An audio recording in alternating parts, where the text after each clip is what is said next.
नमस्कार, लाख टके की बात में आप सभी का बहुत स्वागत है। आपके साथ मैं हूं नलिनी पांडे। नमस्कार, मैं हूं आपके साथ में अमनदीप। लाख टके की बात में आज सबसे पहले बात होगी मालेगांव ब्लास्ट केस में कोर्ट ने सभी 7 आरोपियों को बरी कर दिया। वहीं विपक्ष के भगवा आतंकवाद वाले बयान पर वार पलटवार जारी है। और उसके बाद आपको बताएंगे सीएम योगी ने सनातन को लेकर विपक्ष पर बड़ा हमला बोला। सीएम योगी ने कहा कि कुछ लोग संतों को बदनाम करने की कोशिश कर रहे हैं। और साथ ही जानेंगे डिप्टी सीएम ब्रजेश पाठक से मिलने राकेश टिकैत उनके घर पर पहुंचे, जिसके बाद में सियासी घमासान तेज हो गया है। और फिर बात करेंगे पीएम मोदी के संसद में महाराजा सुहेलदेव का जिक्र करने के क्या है यूपी में पीडीए की काट के मायने। अब आपको खबरें दिखाते हैं विस्तार से।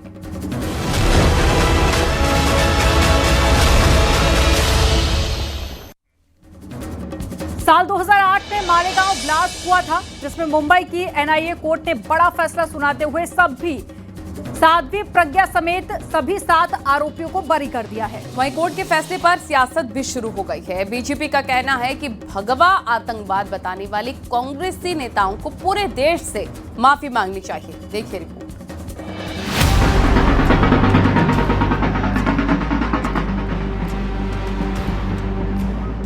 साल 2008 में हुए मालेगांव ब्लास्ट केस में मुंबई की एनआईए कोर्ट ने बड़ा फैसला सुनाया है, जिसमें सभी 7 आरोपियों को बरी कर दिया गया।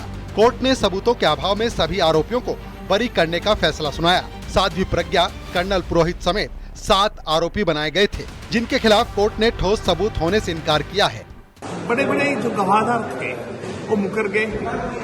और दूसरी बात कोर्ट ने ये कही कि जो केस सर्कमटेंशियल एविडेंस में थी वो चेन ऑफ सर्कमटेंस से प्रोसिक्यूशन एस्टैब्लिश नहीं कर पाई। वहीं सीएम योगी आदित्यनाथ ने कोर्ट के फैसले पर सोशल मीडिया में पोस्ट कर लिखा, मालेगांव ब्लास्ट मामले में सभी आरोपियों का निर्दोष साबित होना सत्यमेव जयते की सजीव उद्घोषणा है। ये फैसला कांग्रेस के भारत विरोधी, न्याय विरोधी और सनातन विरोधी चरित्र को फिर से उजागर करता है, जिसने भगवा आतंकवाद जैसा मिथ्या शब्द गढ़कर करोड़ों सनातन आस्थावानों, साधु संतों और राष्ट्र सेवकों की छवि को कलंकित करने का अपराध किया। कांग्रेस को अपने काम के लिए सार्वजनिक तौर पर देश से माफी मांगनी चाहिए।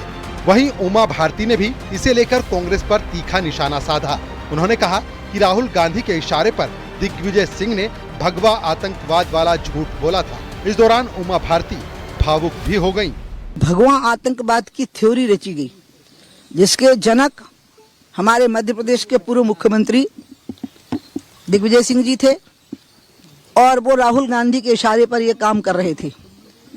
पूरी दुनिया में हिंदुत्व को बदनाम करने के लिए इस्लामिक आतंकवाद के मुकाबले में भगवा आतंकवाद शब्द को बनाया गया, और उस शब्द को प्रमाणित करने के लिए बहुत बेकसूर लोग इसका शिकार बनाए गए।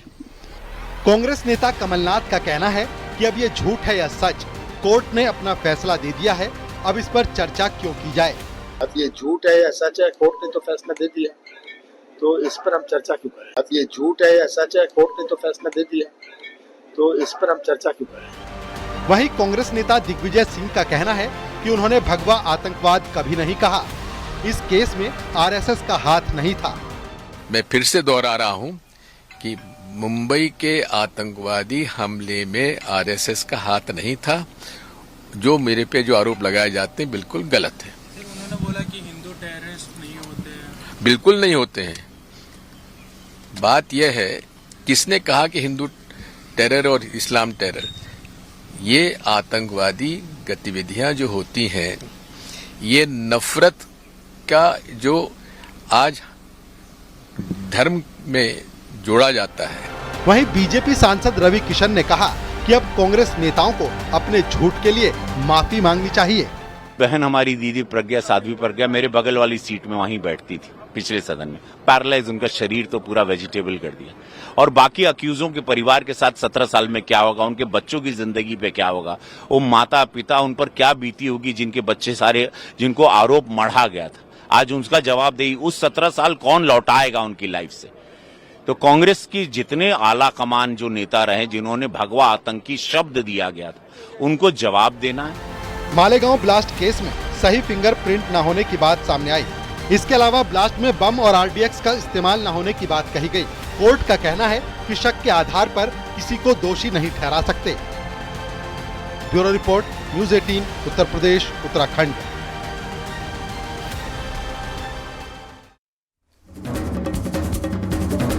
मालेगांव ब्लास्ट केस में कोर्ट के फैसले के बाद सियासी बयानबाजी जारी है। केंद्रीय मंत्री रामदास अठावले का कहना है कि कोर्ट के फैसले का सभी को सम्मान करना चाहिए। वहीं राजू दास का कहना है कि भगवा आतंकवाद कहने वाली कांग्रेस को देश से माफी मांगनी चाहिए। यूपी के मंत्री कपिल देव अग्रवाल ने भी एसपी कांग्रेस पर निशाना साधा।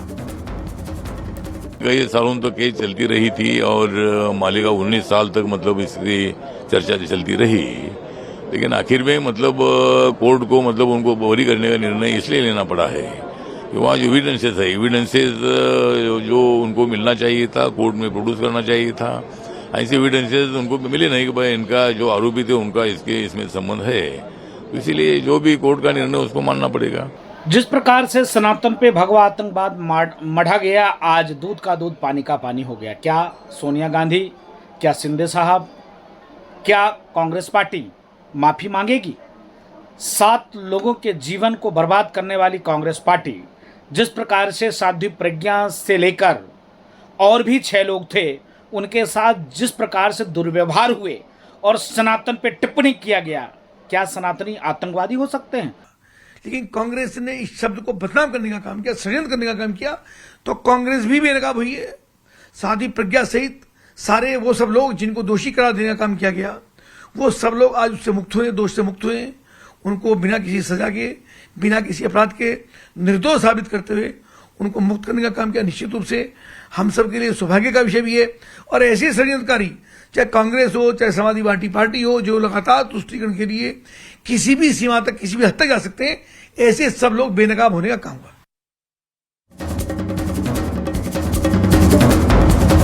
चित्रकूट में सीएम योगी आदित्यनाथ तुलसी जयंती समारोह में शामिल हुए। तुलसी मंदिर में सीएम योगी आदित्यनाथ ने गोस्वामी तुलसीदास की हस्तलिखित रामचरितमानस के दर्शन किए और विधिवत पूजा अर्चना की। सीएम योगी ने कहा कि कुछ लोगों ने बेवजह संतों को विवाद में घसीटने का काम किया है। ऐसे लोग सनातन के खिलाफ काम करते हैं। देखिए।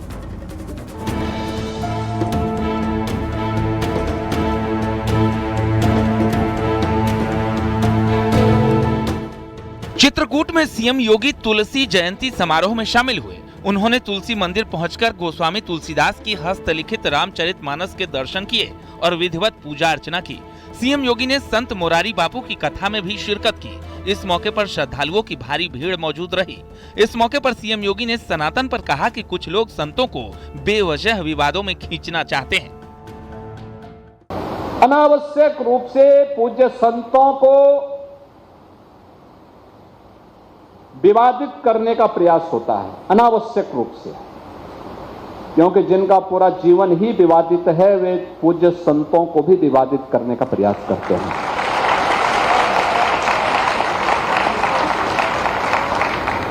वे लगातार कुछ न कुछ लिखेंगे, कुछ न कुछ विघ्न और बाधा खड़ी करने का प्रयास करेंगे।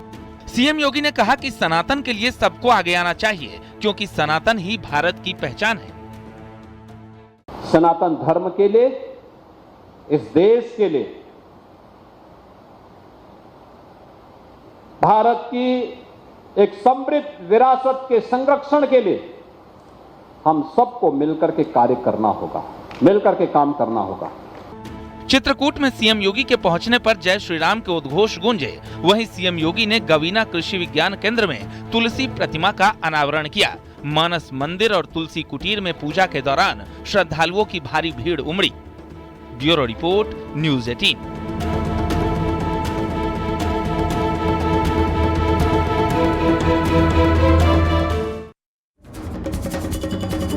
और यूपी के डिप्टी सीएम ब्रजेश पाठक के आवास पर भारतीय किसान यूनियन के राष्ट्रीय प्रवक्ता राकेश टिकैत ने मुलाकात की है। लखनऊ में ब्रजेश पाठक के साथ किसान नेता राकेश टिकैत की मुलाकात के मामले में हलचल तेज हो गई है।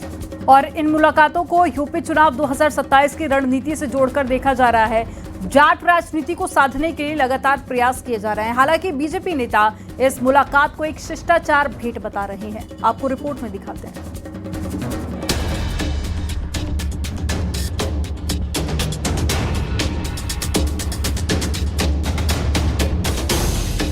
पश्चिम यूपी की राजनीति में कहावत है, जिसके साथ जाट उसी के साथ ठाट, यानी कि पश्चिम यूपी में 17% जाट वोट बैंक है।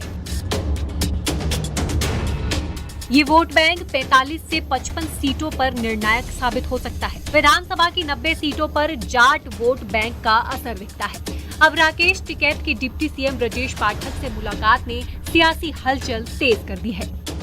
और वहीं दूसरी तरफ राकेश टिकैत जो कि किसान नेता हैं, उनको भी डिप्टी सीएम ब्रजेश पाठक से जो मुलाकात हुई, अब चर्चा यह तेज हो गई है यूपी के सियासी गलियारों में कि सपा मुखिया अखिलेश यादव को वर्ष 2027 के विधानसभा चुनावों में घेरने के लिए और जाटों को लामबंद करने के लिए भारतीय जनता पार्टी बड़ा दांव चल रही है। डिप्टी सीएम ब्रजेश पाठक के आवास पर भारतीय किसान यूनियन के राष्ट्रीय प्रवक्ता राकेश टिकैत ने मुलाकात की। इन मुलाकातों को यूपी चुनाव 2027 की रणनीति से जोड़कर देखा जा रहा है।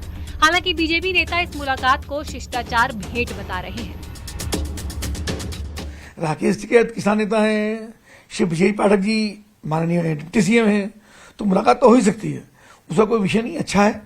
और राकेश टिकैत जी भारतीय जनता पार्टी के साथ हैं, तो मुझको लगता है कि कोई समस्या नहीं है। और वो ठीक प्रकार से जो बातचीत हुई है, क्या बातचीत हुई है मुझको जानकारी नहीं, पर मुझको लगता है सब चीज पॉजिटिव है। बीजेपी ने किसान आंदोलन के बावजूद साल 2022 के विधानसभा चुनाव में पश्चिम यूपी के 24 जिलों की 126 सीटों में बीजेपी ने 67% यानी कि 85 सीटें जीती थी। एसपी और आरएलडी गठबंधन ने 126 सीटों में से 32% यानी 41 पर जीत हासिल की थी। राजनीतिक विश्लेषक इसे जाटों को साधने की कोशिश मान रहे हैं। वो शुरुआत में पाठक जी से मुलाकात करके ये समझने की कोशिश कर रहे हैं कि उत्तर प्रदेश के मुख्यमंत्री योगी जी से कैसे मुलाकात की जा सकती है। तो ये जो किसान नेता की मुलाकात है, इसके कई मायने हो सकते हैं, लेकिन ये जरूर है कि इसका एक संदेश है। संदेश बहुत महत्वपूर्ण ये है कि उत्तर प्रदेश में जो अपोजिशन का सबसे बड़ा किसान नेता के तौर पर स्तंभ है, वो कहीं न कहीं सत्ता की तरफ झुकता हुआ दिखाई दे रहा है। बीजेपी की तरफ से जाट राजनीति को साधने के लिए लगातार कोशिश हो रही है। साल 2027 विधानसभा चुनाव के लिए बीजेपी और आरएलडी साथ है। पश्चिम यूपी की सियासत का तीसरा ध्रुव माने जाने वाले राकेश टिकैत की डिप्टी सीएम ब्रजेश पाठक के घर जाकर मुलाकात करना बीजेपी की पश्चिमी यूपी के सियासी किले को और मजबूत करने की रणनीति मानी जा रही है। Bureau report, news 18, Uttar Pradesh, Uttarakhand. PM Modi ने संसद में महाराजा सुहेलदेव का नाम लिया, जिसके बाद में माना जा रहा है कि यूपी में अखिलेश के पीडीए की काट के लिए पिछड़ों को साधने की कोशिश हो रही है। ऑपरेशन सिंदूर पर संसद में चर्चा के दौरान संसद में महाराजा सुहेलदेव की वीर गाथा की चर्चा करने पर सुहेलदेव भारतीय समाज पार्टी ने पीएम मोदी को धन्यवाद दिया है। देखिए।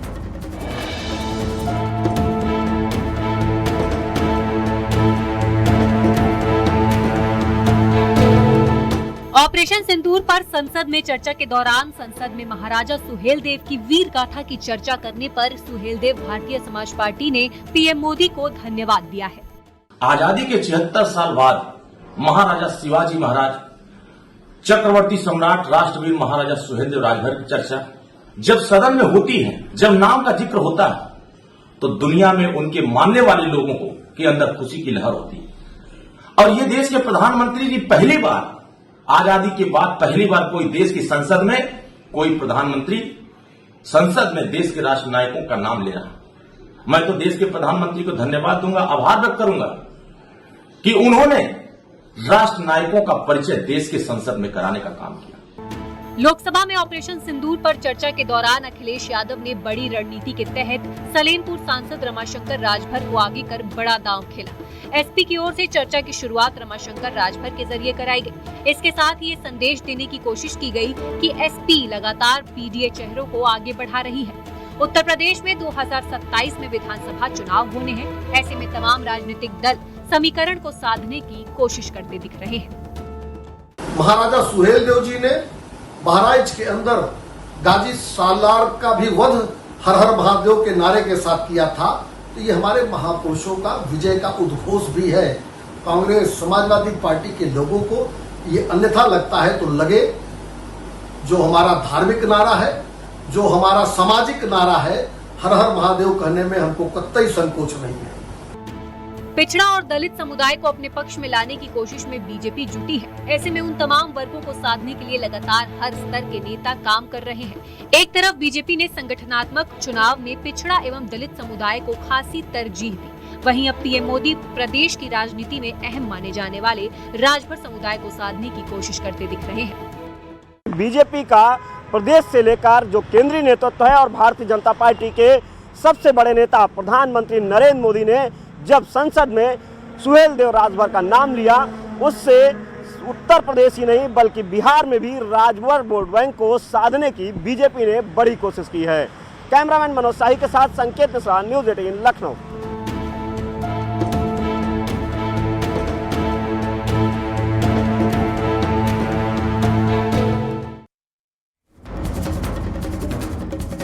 वाराणसी में रोपवे का फाइनल ट्रायल किया गया। पीएम मोदी के आगमन से पहले ही फाइनल ट्रायल किया गया और ट्रायल रन देखकर काशीवासी खुश नजर आए और फाइनल ट्रायल की एक्सक्लूसिव तस्वीरें भी आई हैं सामने।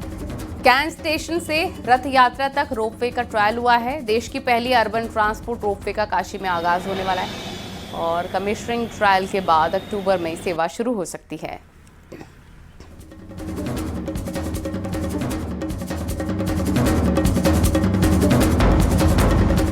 सुपर एक्सक्लूसिव तस्वीर इसको कह सकते हैं और ये देखिए सुपर एक्सक्लूसिव तस्वीर, पहला गंडोला की तस्वीर में कैमरा पर्सन कहूंगा दिखाएं जो कैंट स्टेशन से निकला है। ये पहला गंडोला यानी कि जिसे आम भाषा में पहली ट्रॉली कहेंगे, ट्रेन। इसके बाद ये दूसरा गंडोला और तीसरा गंडोला कैसे स्टेशन से निकल रहा है उसकी तस्वीरें दिखाएं कैमरा पर्सन। देखिए ये स्टेशन है, यहाँ से ये तीसरा गंडोला। जब आप काशी आएंगे तो यहीं स्टेशन से, कैंट स्टेशन से आपको ये सवारी मिलेगी और यहीं से आप गंडोला के जरिए यानी कि ट्रॉली के जरिए आप पहुंचेंगे श्री काशी विश्वनाथ धाम। और उसको देखने के लिए आप ये देखिए इस वक्त काशी के लोग इस वक्त कैंट स्टेशन में मौजूद हैं। ये भव्य तस्वीर, ये एक्सक्लूसिव तस्वीर इस वक्त सब लोग अपने मोबाइल कैमरे में कैद कर रहे हैं।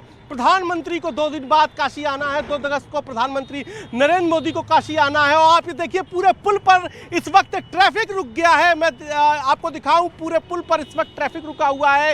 इस सुपर एक्सक्लूसिव तस्वीर को देखिए। चौथा गंडोला, जैसा मैंने कहा था 8 गंडोला चलेंगे, तो देखिए 3 गंडोला ये रहे, चौथा गंडोला जो अब ये निकल रहा है यहाँ से, तो 6 मीटर प्रति सेकंड की रफ्तार से, यानी कि यही फुल स्पीड है काशी में रोपवे दौड़ने की। तो आज ये 6 मीटर प्रति सेकंड की रफ्तार से ये जो रोपवे है उसके गंडोला दौड़ रहे हैं। और अब बात यूपी के ब्यूरोक्रेसी की कर लेते हैं। एसपी गोयल यूपी के नए मुख्य सचिव बन गए हैं। मुख्य सचिव बनने के बाद सीएम योगी से उनकी मुलाकात हुई। मुख्यमंत्री से मुलाकात के बाद सचिवालय पहुंचकर चार्ज लिया है। मुख्य सचिव मनोज कुमार सिंह ने नए मुख्य सचिव एसपी गोयल को पदभार सौंपा है और एसपी गोयल पिछले 8 सालों से सीएम योगी आदित्यनाथ के ऑफिस में अपर मुख्य सचिव के पद पर तैनात थे। शशि प्रकाश गोयल 1989 बैच के आईएएस हैं और मूल रूप से लखनऊ के रहने वाले हैं।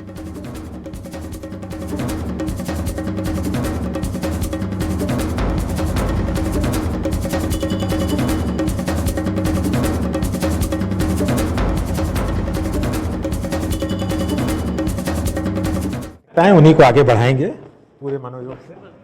आप देख सकते हैं कि इस वक्त उत्तर प्रदेश के 9 नियुक्त मुख्य सचिव एसपी गोयल जिन्होंने चार्ज ग्रहण कर लिया है, वो इस वक्त चार्ज लेने लोक भवन पहुंचे थे। उनके साथ उत्तर प्रदेश के जो अन्य अधिकारी हैं, प्रमुख सचिव मुख्यमंत्री, प्रमुख सचिव गृह सूचना संजय प्रसाद भी मौजूद थे, जिनका कहना है कि जो शासन की प्राथमिकता है वो हमारी प्राथमिकता होंगी।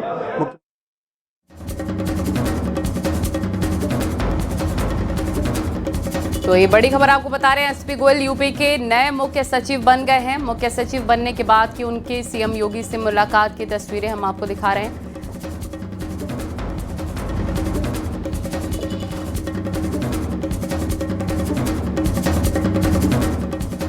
पंचायत चुनाव के परिणाम सामने आने के बाद में अब जिला पंचायत अध्यक्ष को लेकर कवायद तेज हो गई है। बीजेपी और कांग्रेस दोनों ही पार्टियां सदस्यों की गोलबंदी में जुट गई हैं। कांग्रेस का कहना है कि परिणाम तो अच्छे हैं, लेकिन उससे सरकार और राज्य निर्वाचन आयोग पर भरोसा नहीं है। देखिए,